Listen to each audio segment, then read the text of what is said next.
Everyone, welcome back to another episode of our chapter breakdowns. This time we're focused on chapter 1022, one of the better chapters in Wano, and I feel like I say that almost every week, but it is true. Oda has been ramping it up every single chapter, and I expect greater things to come based on the end of this chapter. But we're not going to jump forward. We're going to get to the end. But first, we gotta talk about this cover story, or the cover art request. Nothing spectacular here. It's a frog playing hide and seek with the Tontada tribe, and I don't know, this is fine. I guess the takeaway for me, more than anything, is thinking about the Tontada tribe and thinking about the Grand Fleet. That's where my mind automatically went to. So yeah, we're not gonna waste any more time here. Let's get to the chapter, but first, if you're here for the first time, if you enjoy things like this, be sure to subscribe to the channel, drop a like as well, turn on post notifications so you don't miss anything from the channel. And without further ado, let's get to it. As we go through Wano, I think Oda's been doing a great job of updating us, or rather keeping us updated as to what's going on, especially with the numbers. That was one of my fears going into Wano in like wars in general, because Marineford wasn't as great with this. Very often you would lose track of the numbers, and Oda tried to use different ways to tell you who was winning, mostly via the characters on both sides saying, well, hey, they're pushing us back, or push them back, we're doing a great job. With Wano, of course, it's more condensed. It's not as great a war as Marineford, but he's giving us valuable information in regards to the numbers and exactly where we are and where we need to get to. CP0 was a great placement as well to give us a really detailed breakdown as to how things have changed. So at the beginning of this chapter, giving us the breakdown and telling us about one of the great fighting forces of the Kaido Alliance, or Kaido's army, the Flying Six, they are essentially done. And they were very high up the totem pole. It was Kaido, the All-Stars, then seemingly the Flying Six, and all of them based on this chapter seem to be defeated.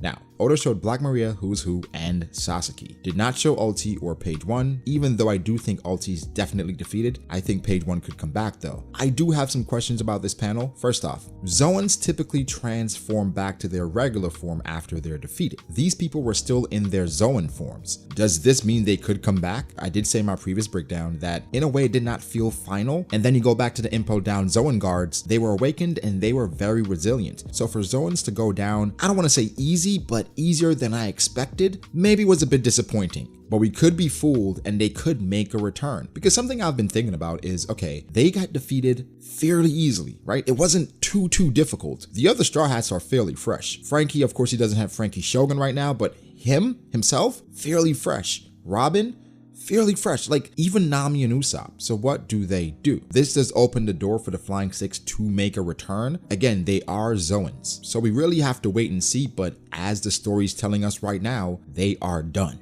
So that's what we're gonna go off of. Another update. Onigashima is approaching the mainland. Several chapters ago we saw Onigashima and it seemed like it was really close to the mainland already. Now Oda is specifically telling us it's approaching the mainland because that was something that I felt like didn't have enough focus. He's bringing it into focus now. He even gave us a time limit. 15 minutes remain until it reaches the flower capital. And Luffy seems to be recovered now. We saw Caribou reacting to Luffy jumping up and being ready, but I'm really interested in Momonosuke and Shinobu. Did Momonosuke convince Shinobu to turn him into an adult? But the 15 minutes, a lot of people were saying that this 15 minutes, that seems a bit too soon. Of course, the end of the chapter, Zoro Sanji, Queen King, can all this happen in 15 minutes? Guys, the 15 minutes is until Onigashima reaches the flower capital. So what's really important here? The fights have nothing to do with this. Luffy himself doesn't really have anything to do with this. The thing is, what has to be done by the time Onigashima reaches the flower capital? The main proponent here is Momonosuke. Momonosuke is the one to stop this island. So in 15 minutes, Momonosuke has to be ready to use his abilities because Kaido is probably just going to remove his flame clouds and he has to protect the capital or else everyone there dies. And they were already gathering there, so it is very imperative for Momonosuke to be ready in 15 minutes. Now when you think about it, he was a kid, he's probably going to get aged up to an adult, and now we're telling him, well, you have 15 minutes to know how to use this technique to stop a false falling island. That is a lot on a kid. Well, the mind of a kid, even though he's an adult. You have to learn this ability and stop it to save all these people. A lot of pressure, but Momonosuke is the only person currently who can do that. So let's not really freak out about the 15 minutes. There may be people trying to stop Momonosuke from doing this, and that may play into it. When I say people, I mean people on Kaido's side, but we should be okay. We should be fine. When we got to the castle interior on the 3rd floor, they mentioned Kurozomi Orochi. I was like, okay, are they going to show Orochi still being alive? Because I 100% believe he's still alive. He's not done. We have somewhat a forgotten battle. Fukurokuju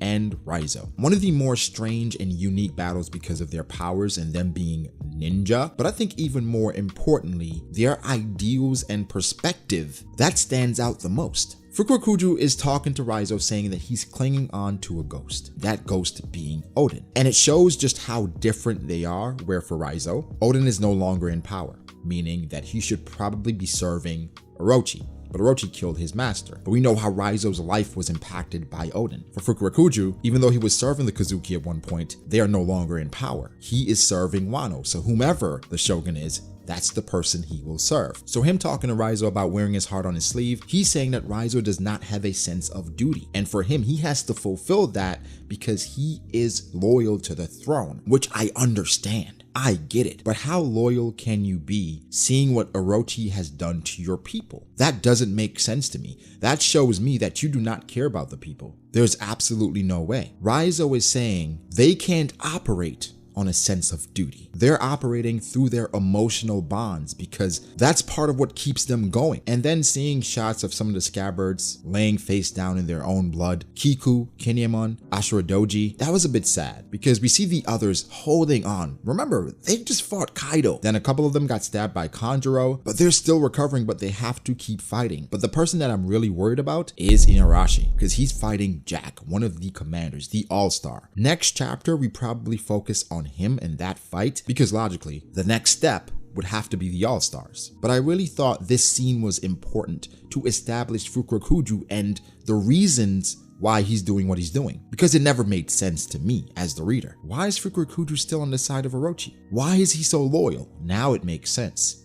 He's loyal to the soil. He's loyal to Wano, to the shogun, and whomever is in power. It is a very admirable sense of duty, but it's definitely not one I can get behind because you see what has happened to your country. 3rd floor, Hawkins versus Killer. It seemed like it was going well for Killer because he's whittling down the numbers for Hawkins. And Hawkins, he has a lot of meat shields, people that he uses in case he gets hurt. And Killer, he's an adept fighter. We saw him versus Zoro, and we know Killer is strong. We saw how impressive he was on the rooftop with the other supernova. People were saying at that time he seemed more impressive than Kid. That sound attack was impressive. Now, Hawkins has a level of intellect when it comes to fighting that I can appreciate because it comes with planning. He can't be a brute because that's not his fighting style. He has to plan, he has to be cunning, he has to be clever. Hawkins beforehand created a doll using Kid. So now Killer is fighting Hawkins, and the straw man that was created was using Kid. What I absolutely loved about this scene is that Hawkins,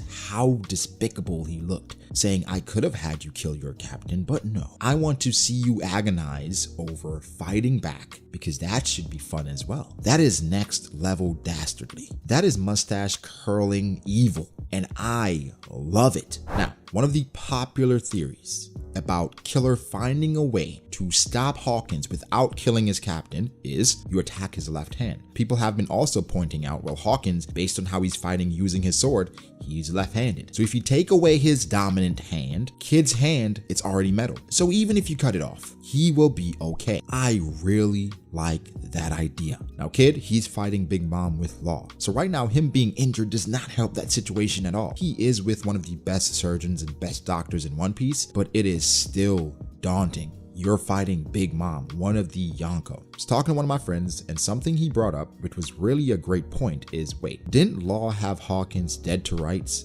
previously? How did Hawkins get out of that situation? And did Law take anything that he could use as a trump card against Hawkins?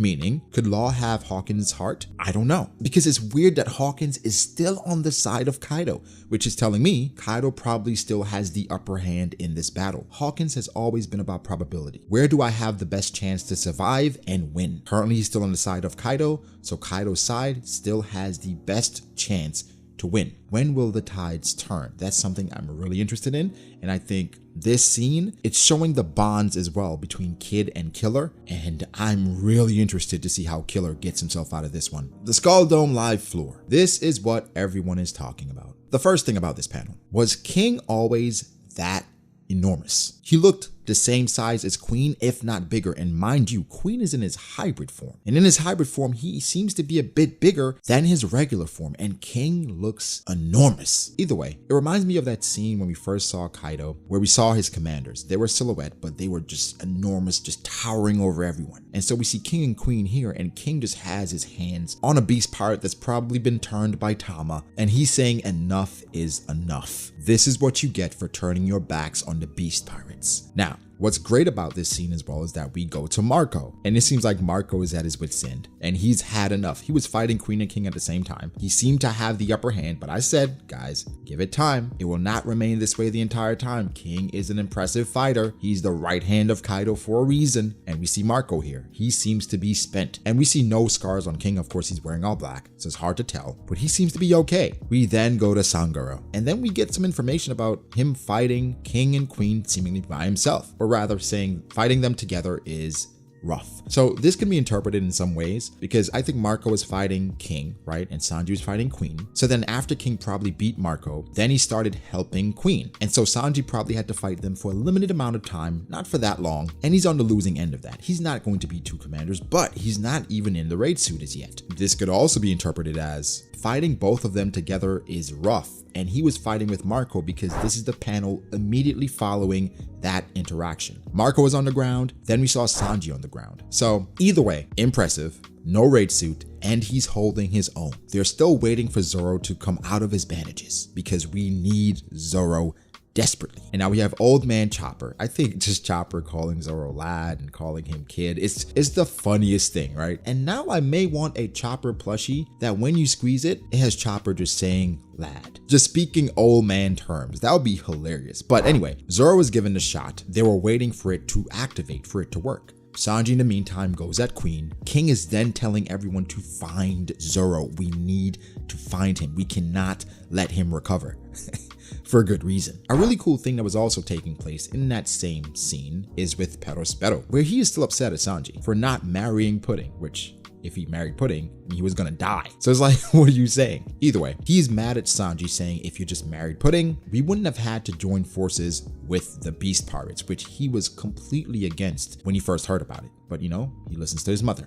Kinda. This scene with Perospero reminded me so much of Katakuri trying to hit Sanji, where I was like, okay, Perospero, you're trying to hit Sanji now, but your older brother, who is better, Katakuri, could not hit Sanji. Do you really think you were going to hit Sanji with this arrow? No chance in hell. Either way, he was not able to get the arrow off, and here comes Nekomamushi. This is personal for him, because Perospero is being blamed for Pedro's death, where we've talked about this before, where I don't think it's Perospero's fault. Pedro came to his territory, Pedro attacked his mother. You could backtrack and blame as many people as you want, but ultimately, Pedro is the one who took his own life. But you need someone to blame, and Perospero is that guy. Or maybe he's not that guy, pal, I don't know. I don't think Perospero has a chance in hell against Nekomamushi, but I have been underestimating Perospero the entire time, and he has been proving me wrong the entire time, so we'll see what happens. King finds Zoro, right? And I'm like, oh crap, what's gonna happen here? And we have the goat doctor like, ah shit, let me get the hell out of here as well. And Chopper again calling him a whippersnapper is hilarious. I thought Sanji was gonna be the one to block it, but Marco steps up, and people were insinuating that maybe Marco's flame was the one who kind of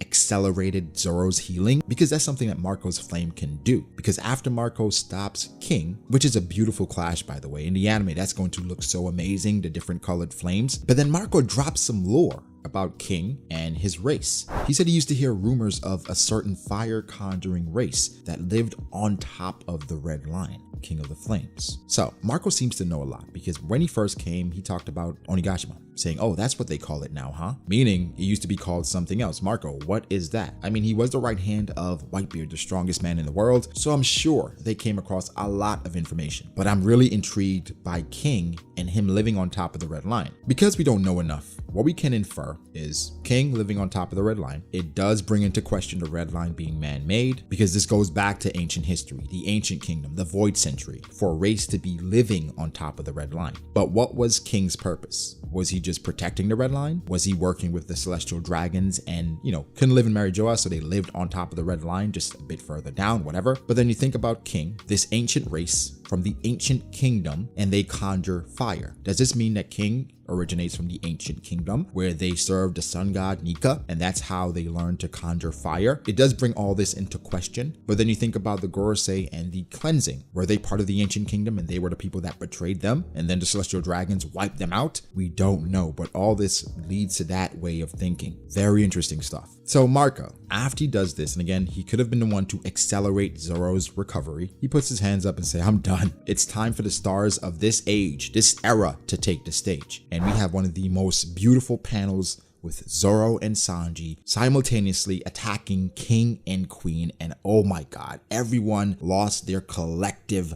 minds with Onigiri and Moton shut. Well, Purgatory, Onigiri and Moton shut. I mean, you feel a sense of pride as a One Piece fan because thinking back all the way to even B.D.A, Arlong Park, and seeing where they are now, you can't help but feel a sense of pride. And then the words after, saying that if they win this, if they manage to overcome King and Queen, if Luffy manages to overcome Kaido, if they can overcome Big Mom, Luffy's line to the Pirate King is finally in sight. And I made an extended video about this actual panel because it was just so amazing to me and just what this means, and I'll put this in the description down below. So after you watch this video, you can go check that out. But this moment, I mean, when I reread it, it is still chilling to just see where we are now, man. Love Zoro and Sanji. This dynamic, it's beautiful. People were questioning whether or not Zoro should have approached Sanji about Whole Cake Island and whether or not Zoro should have left the crew, all this different, strong, weird theories. Not gonna lie to you guys, a conversation post Whole Cake would have been very intriguing, but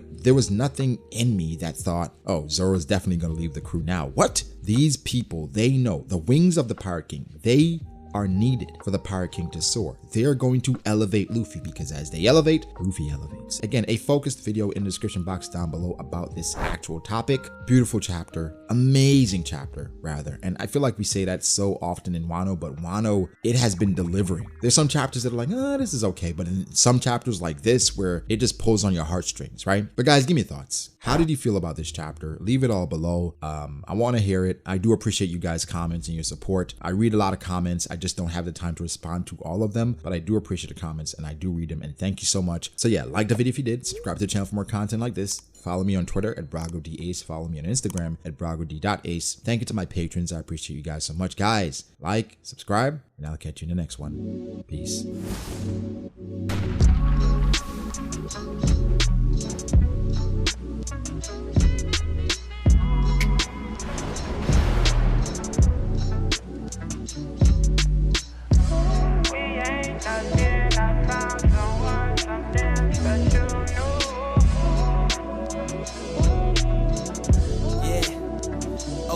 I start doubting me, I felt lost.